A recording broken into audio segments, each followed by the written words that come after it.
I am Dina Cotter, and today we are going to discuss green tea, the benefits of green tea, what to look for in green tea, and how do we compare green tea with other teas. Green tea comes from a plant called the Camellia sinensis plant, and it's the same plant that we get white tea from, and we also get black tea from. Now, white tea is the spring buds of the camellia plant, and when that's harvested, you get white tea. And white tea has a much lighter color. It's almost white. It's sort of like a beige, creamy color when you compare it to green tea. And then green tea is harvested from the same plant when the tea leaves are mature and the green, as green as possible. And black tea is actually the fermented tea leaves once they've been plucked from the plant.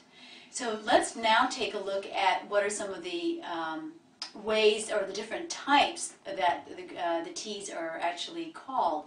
The one that has the most antioxidant benefit is sencha. Sencha green tea is very commonly referred to as Japanese green tea. Most of you are familiar with that.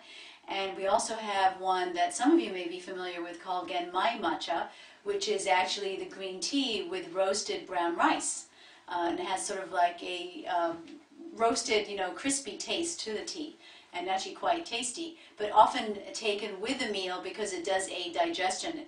And typically people in Japan, that's how they would normally have their green tea with the meal.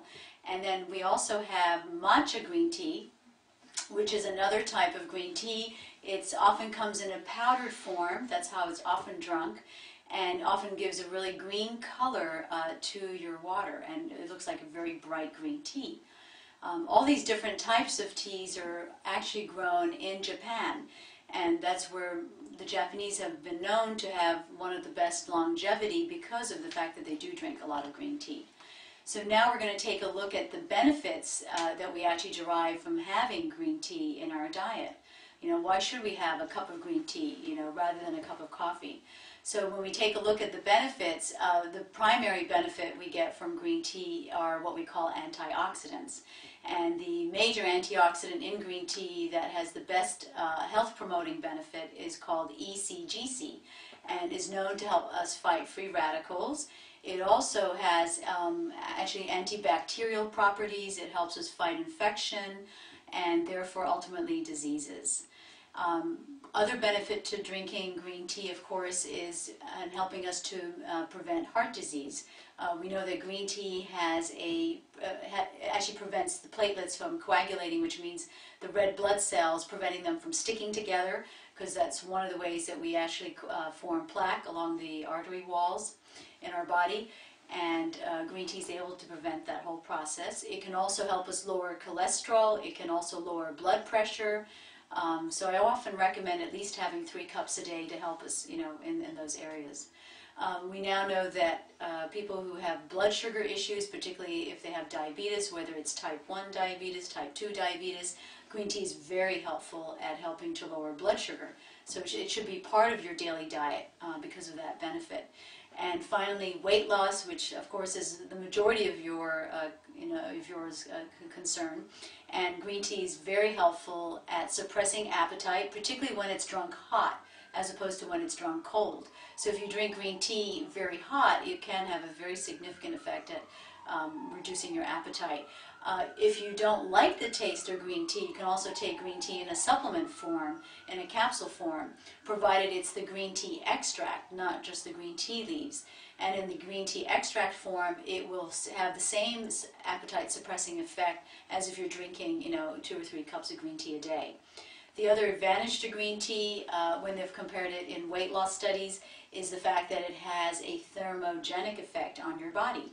And if something has a thermogenic effect on your body, it means that it actually raises your body temperature up, and that in itself helps you to burn more calories. It almost mimics exercising, because when you exercise, your body temperature goes up, you sweat, and therefore you burn more calories, and you get your whole fat metabolism moving. And that's exactly how the green tea is able to work on the human body as well. So very useful in weight loss programs. And it doesn't matter what type of a program you're on, it would be at the very least something to include in your weight loss program.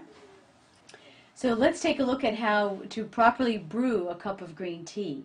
The water should be just under boiling, And now we're going to see how we actually dip the tea bag or dunk it into the hot water. We keep dunking it to help, get water all through the tea bag itself to penetrate the tea bag, and that helps to release the catechins, which are the antioxidants that provide the benefit to the green tea.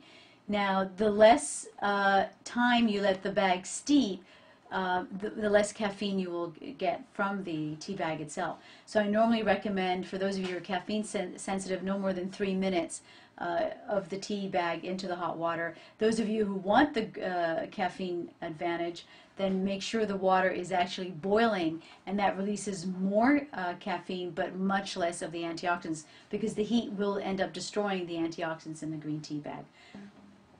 So what should we look for when we're buying green tea?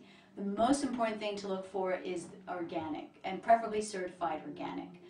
Those of you who've never had green tea before, you'll see that on the label when you purchase a bag or a box of green tea. Because green tea is very heavily sprayed with pesticides and herbicides, and those cannot be removed once the tea leaves have been processed. So that's very important. Those of you who are trying the green tea for the first time, make sure that you purchase the tea bags, preferably unbleached, because the chlorine and the bromine in the bleached tea bags will interfere with the antioxidants in the green tea. So that will make a huge difference too. That's important. Those of you who are very familiar with green tea and would like to try something more, I would strongly recommend that you try loose green tea, because of the fact that it's not in a tea bag form. It has more surface area, and that will encourage more of the infusion, which you get more better